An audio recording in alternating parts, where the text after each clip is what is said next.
At this time, I would like to welcome our presenters. So for this evening, we have Mr. Sean McDonald joining us. He is the Supervisor of Recruitment and Specialty Programs here in PWCS. Welcome, Sean. Well, thank you, Janet, and good evening to everyone. I have two colleagues with me this evening, Ms. Pamela Mahone and Dr. Veronica Jackson, and they are both coordinators in our recruitment office.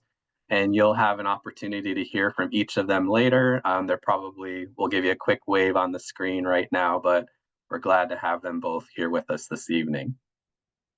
So I am going to go ahead and share my screen.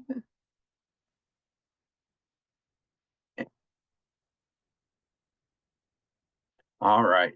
And so this evening we have a couple of things that we would like to cover with you. We're going to begin with just a brief conversation about setting career goals and getting started on that career search. After that, we're going to really focus our bulk of our time on making sure that we are clearly explaining what the application and job search process looks like for obtaining a position in Prince William County Schools.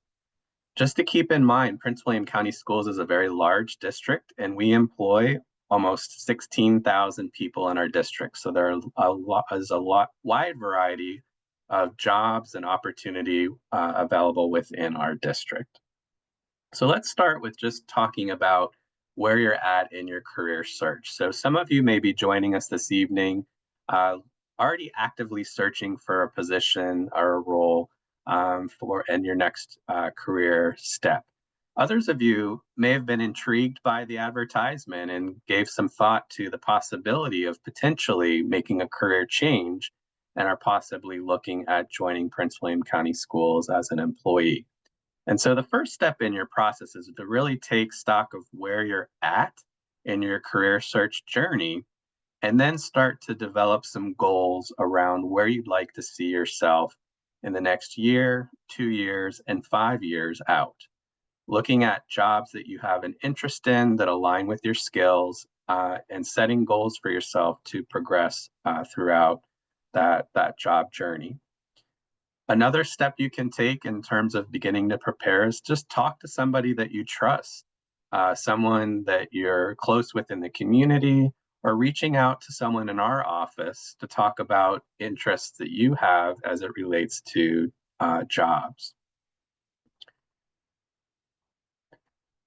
It's really important that as you start to think about the role that you would like to hold, that you start to develop a plan several months out, if possible, in terms of obtaining that ideal job or career that you're looking for. As you start to make that plan, you're going to think about all the steps that you need to take to be best prepared and best positioned to apply for and interview for your perfect job.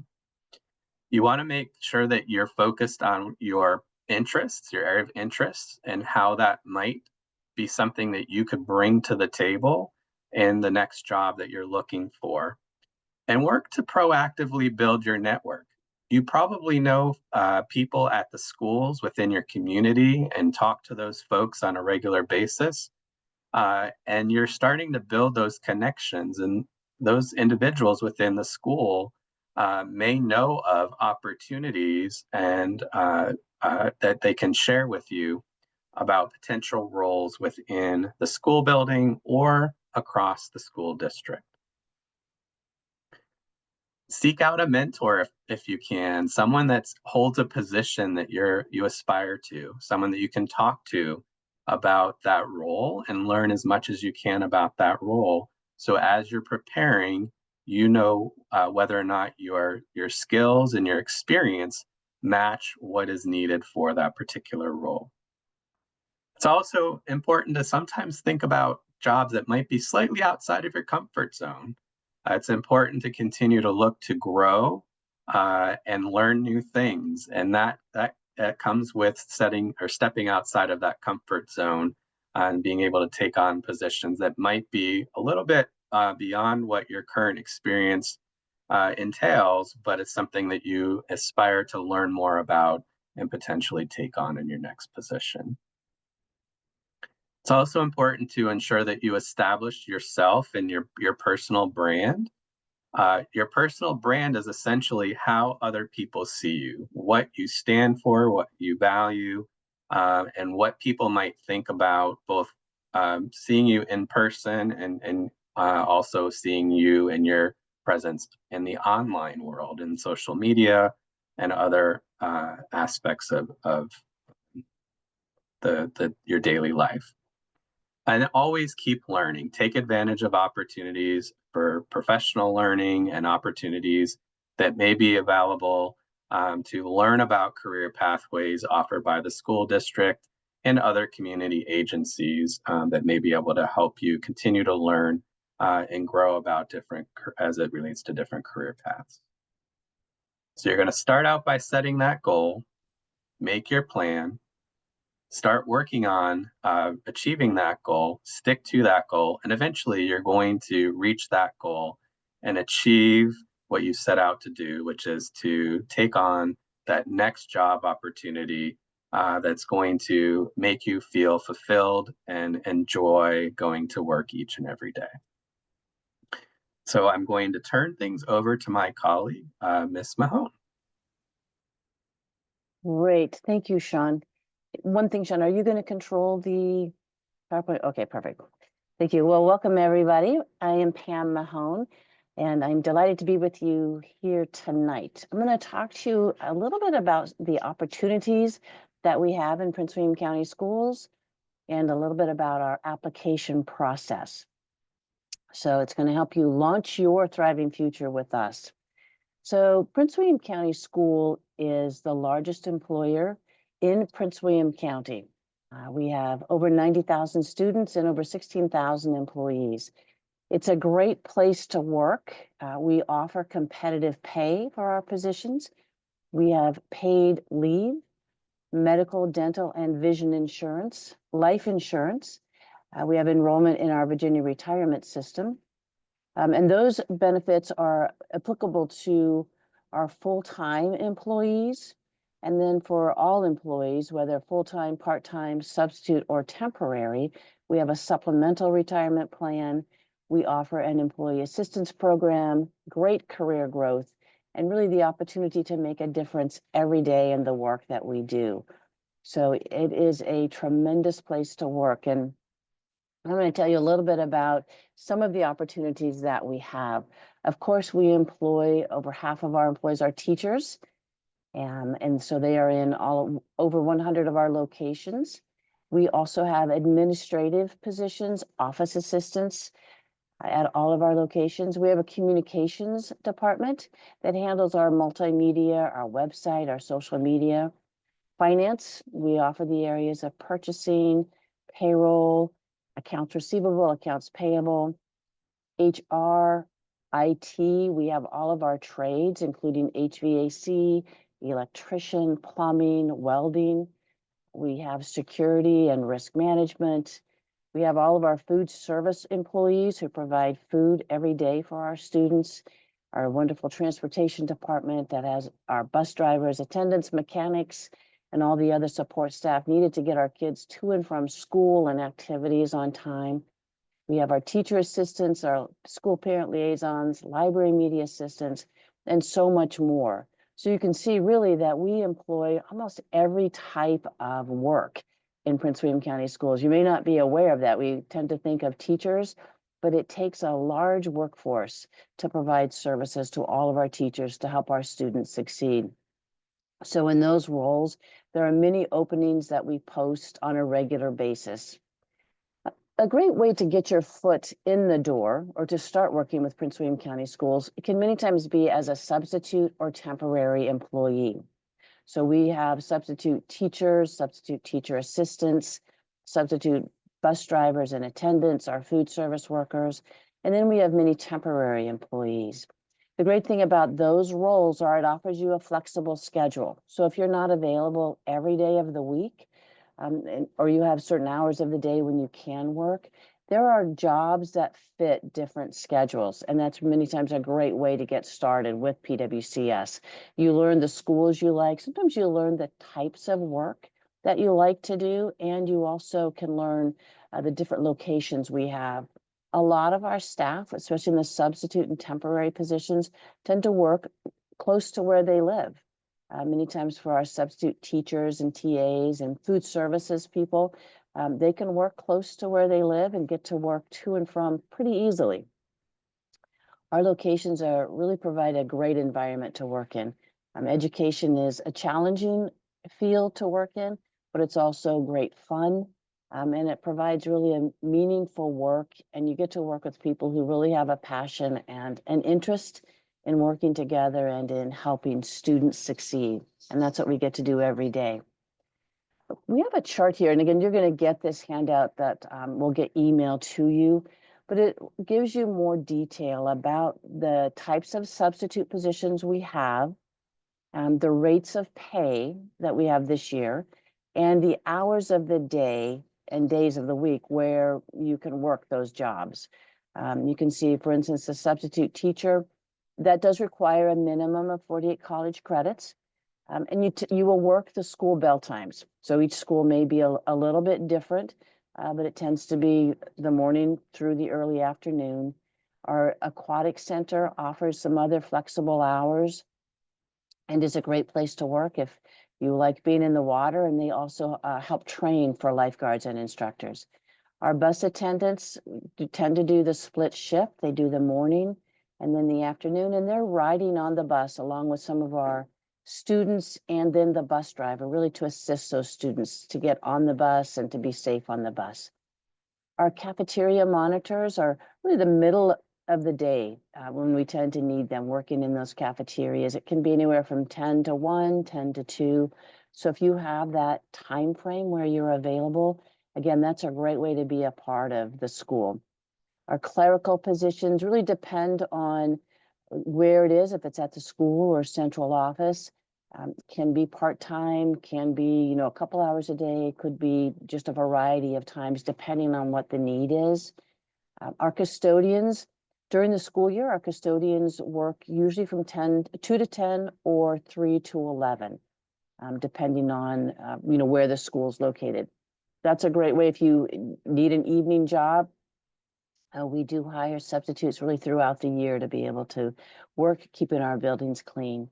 And then our food services employees, they will tend to work the morning shift. It could be 9 to 3, could be a little earlier, could be 3 hours a day, up to 6 hours a day. Again, some flexibility if that's what you're looking for just to get started, or maybe that's what you want to do. We have people who have been substitutes for many years because they like being able to adapt their schedule to something going on in their family or their own personal life. So that is a great thing. So those are some of our substitute opportunities. A little bit more about our bus driver employment opportunities. We do employ hundreds of school bus drivers. They work 7.5 hours a day, and they drive our kids back and forth from school, and it's a valuable job that they provide for us. We will help train people, give them classes so that they can prepare to take their tests to get a commercial driver's license. You do have to have a CDL to drive a school bus. And the training for that can be a period of weeks, but our transportation department has a very good plan in place, and they have trainers that work with our potential drivers to get them ready to roll. Our starting rate of pay is now $24.36 to be a school bus driver. And they do have the option to have health and retirement benefits. And we have 3 different transportation centers across the county, one on the east and then central and west. And we do our best to help our drivers and attendants work in the closest center to where they live and where they would like to work. Sometimes that isn't always possible, but we do our best to really accommodate that so that we can help people get to work and enjoy the work that they do. The next couple of slides really connect, maybe just to give you an idea of some of the things we have. And for instance, if you like to work around kids, you are really interested in being a role model, find that valuable, and you'd like the flexible schedule, some of the jobs that may be a good fit for you might be that substitute teacher substitute custodian or food service associate. Those, you have interaction in the schools with kids, and it does give you that flexible schedule. The next thing to consider, if you have an interest in really working with your hands, you might like to build or fix things, you like engines, you like mechanical things. Our facilities workers have their hands on a lot of different things to keep our buildings up and running and air conditioned and heated. We have our HVAC staff, welding, we have all the building trades, our electrical. We also do landscaping. We keep all of our grounds neat, tidy, and the way they need to be, safe for all of our students. And we have small engine mechanics. We certainly have our mechanics for our school buses, but we have mechanics that work also in facilities to keep all of our equipment running. So that may be of interest for you as well. Then we have, if you like to work with numbers, or you like accounting and payroll, or technology and computers, some of the jobs that may be of interest to you might be our finance specialists. We have all of our budget positions, our purchasing positions. We have our technical support specialists. Those are our IT staff that are in the schools every day, helping kids and staff have access to technology. And then we have our administrative assistants that work throughout our central office and all of our schools, really keeping everything organized, keeping parents informed, schools informed of what's going on, and really helping to keep things running. So if you like that organization piece and working with people, that may be a good option for you as well. So where would you find out about all of these positions? That's a great question. If you go to our website, www.pwcs.edu, you'll click on the link right there that says Work for PWCS. That gives you a drop down where you will see the Apply Now button. So when you click on Apply, it will take you to a screen where you can search for the type of job that you might be interested in. And so you're able to go to a drop down screen, and under job type, you can drill down a little bit further to either an administrative position, which we consider our leadership positions. Those would be our principals, assistant principals, directors, supervisors, that type of thing. You can select certified, which are all of our teacher positions. You could do classified, which are our support staff. So that could be a lot of the operations, could be the administrative assistants, those types of positions. And then you could also select substitute or temporary. So you have a lot of choices, or you can just look at all of them. It's okay, but that helps you to drill down. You can also look in the search bar, which I didn't do a screen for this, but on the search bar to the right, you could search for a certain position. So if you knew you wanted to be an electrician, you could type in electrician, and it would show you any positions that we have posted. So our postings can change on a daily basis. I like to recommend to people that if they're looking for work with Prince William County Schools, that you try to find one day a week where you can look at any jobs that might be posted. We need to post certainly our classified jobs, we post them for a minimum of 5 days. So that after 5 days, that position may close, and then they may start to interview. So if you look on a regular basis, you'll be able to see anything that is open. And so when you look at the job posting, you'll be able to see the job title, and that will give you also the number of days. So we have different calendar days that positions work. You see that top one says coordinator, that's 250 days. That's our longest calendar. So that's 12 months out of the year. You'll see the one underneath it, administrative assistant, that's a 200 day. So they're likely going to be off sometime during the summer. So it's not going to be a year-round position. And then you'll be able to see, when you look on this job posting, the school or the department where it's located. And that's important if you know you only want to work in certain parts of the county, or you really want to be at central office. It'll show you that. And then there's a map link where you can click on that hyperlink to the map, and that will show you where it's located in the county. So, and we try to make this pretty comprehensive for you. And then it will give you the closing date to let you know when that position closes. And our positions always close, when they close at 4:30. So it's always good to know that. So if you want to get your application in and apply for that posting, you'll need to do it by that closing date. So when you look at the job posting, if you, for instance, were interested in the administrative assistant, you would click on the posting and it will show you this. And it tells you the job is open. It tells you the closing date, the location. It gives you a little summary about the type of job it is. And then it'll show you the job description. And it also shows you the hiring range and salary range. So if you click on the job description, which is always a great thing to do. So if you click on that job description, it will give you much more detail about it. It tells you who it reports to. It will give you the job title. This is Administrative Assistant 2. It tells you the pay grade. So we base our salaries on our pay grades, and jobs are graded at different levels. This is a grade 6, and then it will give you the calendar days. So this one's 250. So that's all valuable information for you to look at and see. For instance, if you know you really want to work year round, you'll want to look for a job that has a 250-day calendar. If you know you would like to have some time off in the summer, maybe you have kids and you want to be home with them in the summertime, you'll want to look for a calendar with less than 250 days. So then as you go further down in the job description, you'll see the essential responsibilities. And again, all of our job descriptions have these components to the job description. This is really important. So you can look and see, what does the job entail? What are you going to be doing if you get this job? And if it looks like it's something you'd be interested in doing and it's a fit for you, perfect. This is where you'll find it out.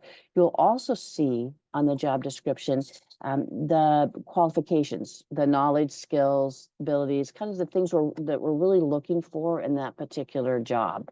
And that will give you a good idea if you have the skill set, or if you don't quite have the skill set that you might see in this job description, but you'd like to have it. Kind of going back to what Sean said, then what would be the next steps for you to learn those skills, maybe get a mentor, maybe take some classes to learn. If it's IT, get some certifications, that type of thing. So as you go further down the job description, you'll continue to see the other places where requirements might be listed. We put education requirements. Many of our jobs have a minimum of a high school diploma or GED. Some of our jobs will require a bachelor's degree. And this is where we're going to put what that education requirement is. Then we'll put down if there's any work experience requirement. So this one, it has the buttons clicked there for 1 year, but then when you look over to the side, it says it's asking for 2 years of general office or clerical experience, or any combination. So that's where we're going to put our work experience requirements. And then if there's any certification or license requirements, and we'll definitely see this under our teacher positions. Sometimes we'll see it under some of our trades. And then we'll see it under transportation if we require that CDL. That's where we'll put that. So we try to make those job descriptions really comprehensive so you can know what it is that you are applying for. And at this point, I'm going to turn it over to Dr. Jackson and let her address the next things. So thank you so much. Good afternoon and welcome again. We are so delighted to have you here. So when you look at researching your location, before you apply for a job, you want to know where it is that you desire to work. So you can go out on the website and search any of our schools that we have, any of our locations, including Independent Hill, to see what they are composed of, what they have to offer, and if that would be a good fit for you and the job that you are looking for, because a lot of the jobs exist in multiple locations. So it's just finding the perfect location for you. And in order to do that, you would want to Google, ask around, look at that location's website, and do a little homework to research the location. So when you think about researching PWCS, you can click on the strategic plan, and it will tell you pretty much the ins and outs of who we are, what we represent, and where we're going.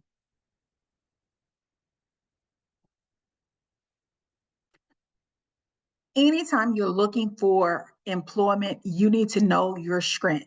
You need to know what it is that you're good at, what it is that you like, and what it is that you dislike. With that in mind, you want to maybe take a personality test to see, do you know yourself as well as you think you do?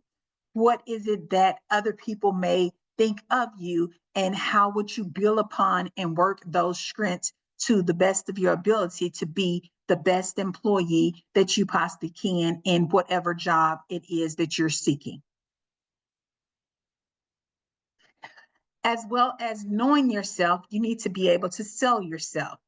When you are in the job market looking for a job, you want to be able to tell the employer who you are, what you can do for them, how you can make their building, their organization, their job a better job than what it was before you arrived there. So again, in knowing yourself, that allows you to sell yourself and to promote yourself and put your best foot and effort forward when it comes to seeking and finding a job. Of course, you cannot get a job without a resume and an application.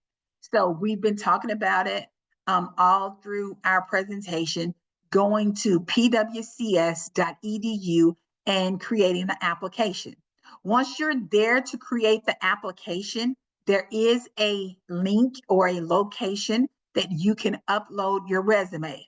Please make sure that the things that you put for as job experiences, time frames, references, and things of that nature that you put in the physical job application, it matches your resume that you may attach to your job application. Please know and understand that the resume does not replace your job application. So you will need to do the job application and the resume.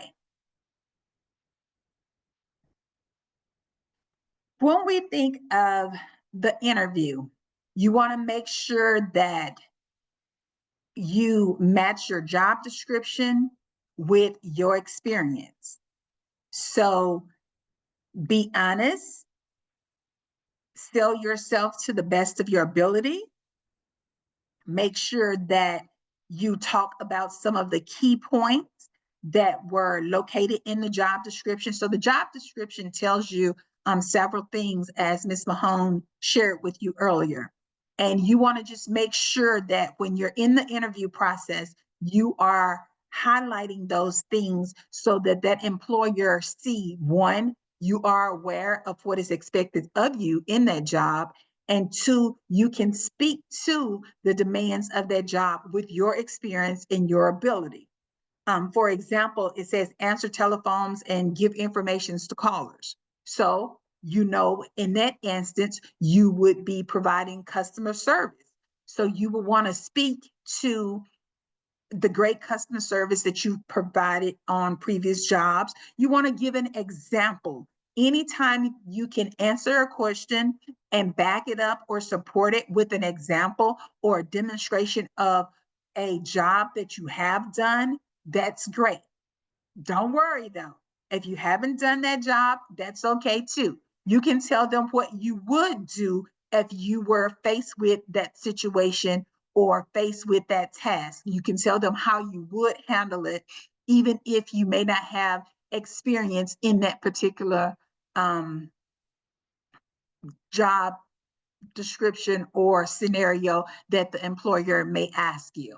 So again, always sell yourself, practice. If you can find somebody to practice with, that's a great thing. And anytime, you can go on an interview and get that FaceTime with the employer and ask them for the feedback, that would be great. So again, just going back to what I was saying about practice, these are two links that will be shared with you. But you can also just go to Google. So if you're applying for a bus driver, ask Google, what are some types of questions that they may ask me in a job interview for a bus driver?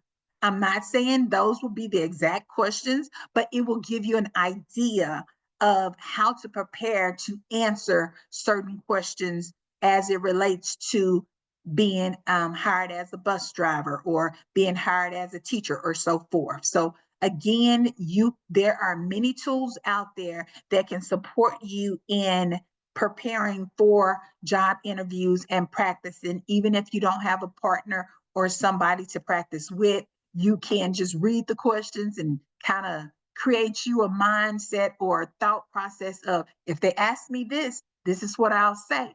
I have this great example or this great story that I can share to support that I understand the question that's being asked, the task that I would potentially perform if hired on this particular job. So practice is great.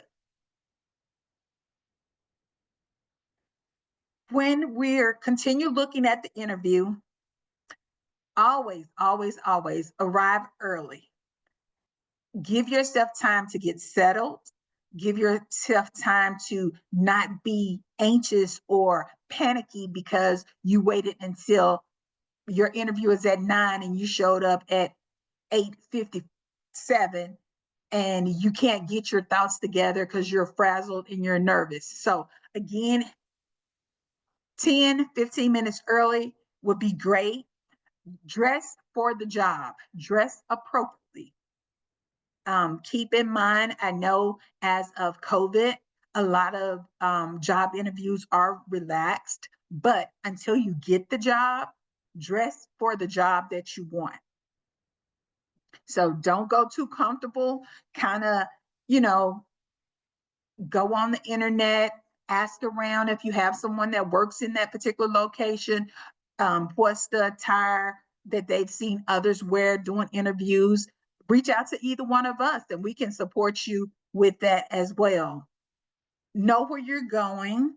If you feel like you gonna be thirsty or your mouth gets dry, please take a bottle of water. Most people will have water and things available for you there, but you're welcome to take your own. Do not chew gum. Be mindful of your fragrances because some people have allergies. You're in a closed room and you never know. So make sure that they're paying attention to you and not your makeup or your fragrances. They hearing what you say and not what you're wearing. Like I said, give examples when you're answering your questions. Never speak negatively of a former employer. Remember, you're trying to get hired.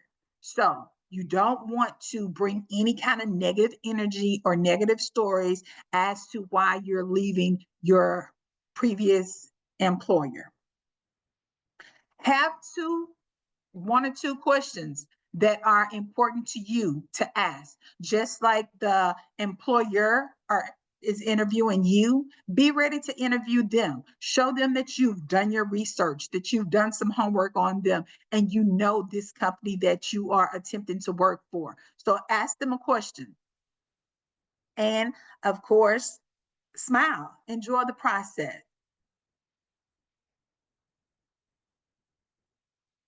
Just to recap, landing the job, research the role that you're looking for, tailor your response to that research, network, seek referrals. Anytime you can talk to somebody or bend somebody's ear to let them know what you want to do, what you're trying to do that. That will help you go far in trying to land a job. Prepare your interview by practicing, dressing professionally, and being punctual.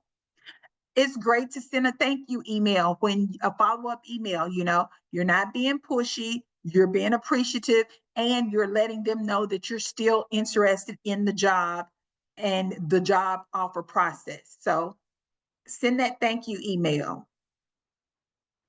And you can ask for feedback. Please know and understand feedback may not always be available depending on the position or the role that you are seeking, but it never hurts. Who knows what will be shared with you as a mechanism for improvement as you go further in your job search and your job interview process. All right, it is time for questions. So you can raise your hand and we will recognize you accordingly. Meanwhile, I am going to answer questions in the chat. Also have some questions in the Q&A section. Okay. If you'd like, I can read them and then you guys can answer. Yes.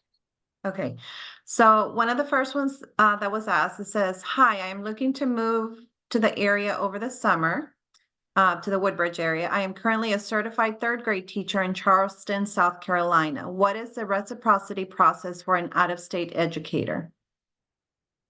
We pretty much offer reciprocity to most of the 50 states. Shelby Elliott is our licensure, in-house licensure specialist. And if they would like, I can put her information in the chat. They are more than welcome to reach out to her, or they can reach out directly to me and I can share that information and, you know, any additional information that the person may have. Ms. Amina Khalid, do you want to come off mute to ask your question? Yes, hi. Actually, I didn't work before anywhere, so I want to apply for bus attendant.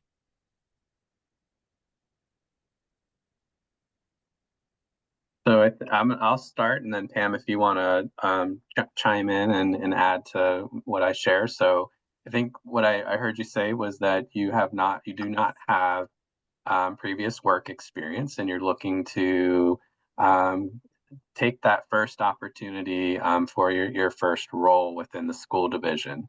And so Yes. one of the things that, we would ask you to do is think about some of the experiences you may have had that may not have been paid work, but are related to the role that you're seeking. So in terms of a bus attendant role, you're going to be working very closely with students in that role. And so do you have experience in the community? Do you volunteer through a community group or a church or through other organizations where you are, have an opportunity to work with young people? So you're going to want to highlight some of that on your application so that we can see that you do have experience working with young people. And I don't know, Pam, is there anything you'd like to add to that? Yes, actually, I didn't work or volunteer anywhere because I have small children. So I have three school-going children. So I just want like work like that will be scheduled for them, will be easy for me. So I have applied and they like asked me to apply, add more documents related to their job. So yeah. So you've applied for the bus attendant position already? Is that what you're saying? Yes, I have, but Okay, they perfect. said like you have to like related documents. I think you Right. have worked before anywhere or like these. So what I have to do next step? I Sure. don't like experience any before. Okay, great. Well, maybe the best thing to do is when Ms. Boyd shares our contact afterwards, you're welcome to email me and let me follow up with our HR contact in transportation and see what the next steps that might work for you, okay? Okay. All right, great. Thank you. John, I know we also had a question in here that asks, do therapists travel from place to place, or do they tend to work in one school? So with many of our roles where folks are supporting classrooms, there is a travel requirement, and it's hard to say specifically because each school need is different. Schools are staffed based upon student enrollment and student need within the building. But many of our what I'll call related service provider types of positions do require individuals to work in more than one site. Another of the questions that has come up is it says here, hello, I tried to apply for a substitute teacher, but when I tried to enter my education college or my college information, it didn't have the option for foreign colleges. So we did have several individuals indicate that they have education, however, it's in another country. So how would they go about entering that information for application purposes?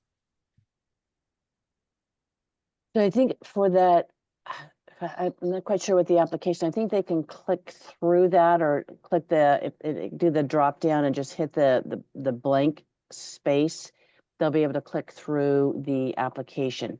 If they want to upload their transcripts, even if it's from a foreign country, we have resources that people can send their foreign transcripts to be evaluated to show what they're equivalent to in the United States. And then those can be uploaded into their document.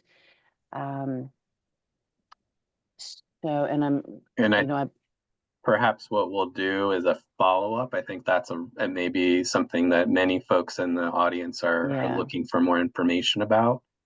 We can provide some links to those resources that Ms. Mahone just mentioned. So if you do have a degree or have completed college coursework in a country outside of the United States, we will share the links and information about the resources that will help you obtain that transcript analysis and denote the equivalency to a degree in the United States. And we have a website that has a very cost-effective way to submit that. So we do need the evaluation that shows the equivalency, but we have a great company that will do that for people at a minimal cost. Mm-hmm. There was another question that came up. It said, I was wondering if there are any incentives available for going back to school, such as reimbursement or sponsored education as part of the benefits. So we do offer a benefit to current employees for working on advanced studies. And there are a couple of different programs that are available for individuals who may be looking to get into some of our more difficult to staff areas. I do know, for instance, or for example, with our teacher recruitment, we do have an apprentice program that we're working in conjunction with Virginia Commonwealth University. And so there are varying levels of previous college coursework that individuals must obtain in order to enroll in those programs. But once enrolled in those programs, there is minimal cost to the individual in terms of completing that process to become a licensed teacher. So we do have that program. There are others. So if you take a peek at our website, you can learn more about that teacher apprentice program and some of the other programs that we offer that help folks navigate the completion of required college coursework. And Pam, is there anything else that I may be missing, perhaps on the classified side? No, you got it. Okay. Thank you, Sean. All right, perfect. Miss, is it Tamina Sati? Do you want to come off mute and ask your question? Yeah, hello. Hi, So how are I you? fine, how are you? So I Good. have applied for many positions for substitutes and for classified positions and temporary jobs. So I did not hear back anything from Prince William County. So I did my graduation in education from foreign country, from Pakistan. So I want to know what is the next step for getting my degrees evaluated, or next step for getting into a Prince William County job. So I think what we plan to do as part of the follow-up messaging will include some information about a service that's available to have for and credentials evaluated. And through that process, that company will say what the equivalency of your degree is here in the United States. So any position that has a degree requirement, then you would need to be able to provide that transcript equivalency. If I think I heard you say substitute teacher, if you're looking eventually to become a licensed teacher with the division, there are some different requirements in terms of having that transcript analysis completed. So we'll include that information as well. It is a little bit more costly, but the Virginia Department of Education has a list of services that they will accept a course by course transcript analysis from. So we'll be certain to include that as well for those of you that may be looking to get into a teaching role or an administrator role where you're required to hold a Virginia teaching license. Yeah, the question that has come up, and I'm sorry, and I believe she asked it too, and there's another one in the chat. Some individuals said that they've applied to a couple of positions. They got notification that the application was in, but they haven't received a follow-up or anything like that. Can you speak to that a little bit? So ultimately, that's a great question. We want to be able to be as responsive as possible to our job applicants. Certainly, for those individuals that do get invited in for an interview, you should be receiving some sort of a notification once the process is closed out. We want to make sure that all candidates that have participated in that process are made aware that process has been closed out. If you do have questions about the status of your application, we encourage you to reach out to our HR team. There's an active chat feature that is available during the course of the regular business day where you can submit questions, and it's actively monitored by staff, and we can respond to the status as to the status. And there's also a phone number that you can call. And that number is on the last slide of our presentation. And we'll make sure again that we reinforce that contact information in that follow-up messaging that will happen after today's session. We have a lot of good questions. I think we're going to take just a few more, and then whatever is not answered, I'll make sure and get this information over to the HR department so they can do like a Q&A if for you all, and I can send that as a follow-up as well because we do have a lot of great questions. Let's take maybe 3 more. Mayra Salgado, do you want to come off mute? Hi, yes. Hello? Hi, how are you? Hi. Oh, yes, my question was already answered. I'm sorry. It was in the chat. It was about going back to school and getting a reimbursement, or he mentioned the teacher apprentice program. Okay, perfect. Thank you. Habiba Marhoun, do you want to come off mute? Hi, thank you. I actually have a question for somebody else, one of our friends that I know had applied, and they had applied to multiple positions, but they didn't hear back. And just like one of our other friends in this workshop said that they didn't hear back. So I was wondering what could be the reason for that, and is there any way to contact the HR? I think the HR was responsive, but I couldn't convince the person what the HR was asking for. So is there any way for me to put that person in touch directly with someone, an individual from the HR, so they can talk about it? Sure. So our contact information is going to be made available after our presentation this evening. So either Pam, Veronica, or myself. And then again, we do have that live chat and that phone feature that are available. So if that friend of yours wants to call or chat directly with someone from HR during the regular business day, they can do that as well. So there are a couple different options to follow up. Certainly, we have lots and lots of applicants for every single position. And so, we're constantly working on trying to improve the overall communication and responsiveness we have to all applicants. The priority is following up with applicants that reach out directly, as well as those that sit for interviews. But certainly, at any point, if anyone has questions about the status of their application, please do reach out to our office. Someone from our team can take a look at that directly and just kind of walk through that and provide any feedback as needed on the phone or via email related to the status. And Sean, can I add one more thing to that? So it's important when you're doing your application, the things that we look for is that your work experience is up to date. So you always want to be sure that you've any work experience you have, or if you have volunteer experience, that you're including that with the dates you worked, the location, your job duties. It's important to put as much as you can about your job duties so that people reviewing the application have a chance to get a good idea of what your skills are.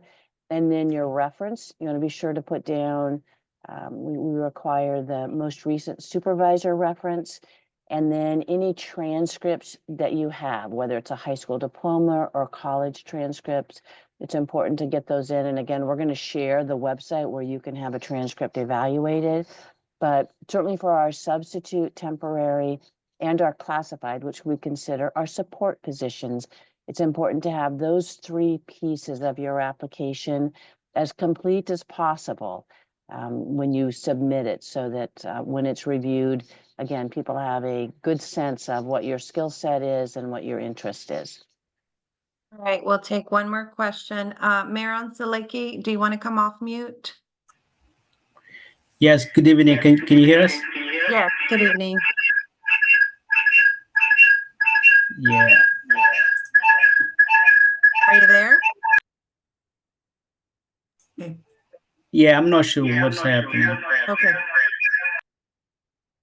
You may have do you have a couple of devices on? You may have to turn one on or turn it down. Mr. Zalecki, I'm going to ask you to just.